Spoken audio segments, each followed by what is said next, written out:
two most popular tax-preferred investment vehicles in Canada are TFSA and RRSP. I will try to address some common questions and concerns about them while providing clear and concise answers to help you make most out of your investments. Hi, my name is Sunny and I make content that affect a common man financially. So let's dive into today's topic, TFSA and RRSP. If you're new to this channel, please subscribe to it alongside smashing that like button as that will help me with the YouTube algorithm, which of course will be highly appreciated. TFSA stands for a tax-free savings account where you save and invest your post-tax money as there is no tax on its earnings or growth.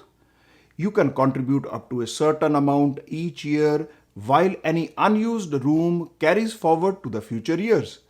Now, RRSP stands for Registered Retirement Savings Plan, where you put in your pre-tax dollars to save for retirement, which reduces your tax bill now but pay when you withdraw at retirement.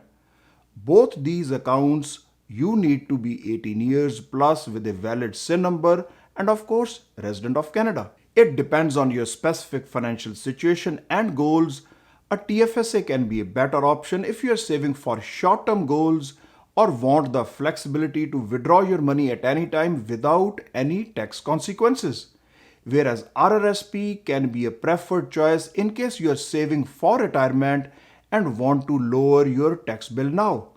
Like all investment options, both have their benefits and drawbacks depending upon your financial situation now and goals in the future.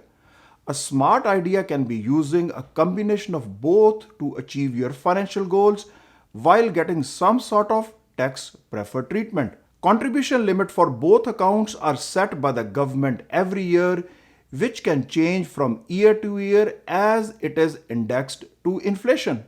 For the year 2023, contribution limit for TFSA account is $6,500, which was $6,000 last year, while any unused contribution room can be carried forward to future years. Whereas contribution limit for RRSP is 18% of your earned income as reported on your last tax return, up to a maximum of $31,560 for 2023 tax year. Like TFSA, if you have any unused contribution room from previous years, it is also carried forward to the future years. Contributions to RRSP are tax deductible, which means it lowers your taxable income and saving you money, but you pay tax when you withdraw. On the other hand, contributions in TFSA are not tax deductible, but any earnings or growth within the account are tax-free at withdrawal. You can withdraw money from your TFSA or RRSP before retirement, but be mindful about the possible tax consequences. From TFSA, you can withdraw money at any time without penalty or tax, whereas withdrawal from RRSP are subject to tax, including withholding tax, which depends on the amount you withdraw and province you live in. With some limitations, your TFSA or RRSP can be transferred to your spouse or common law partner when you die without any tax consequences. But if you don't have any spouse or common law partner, account will be transferred to your estate, which will be taxed as an income.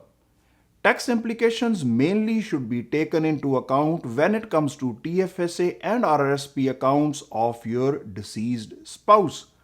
By understanding benefits and drawbacks of each account, you can make informed decisions about how to save and invest for your financial future.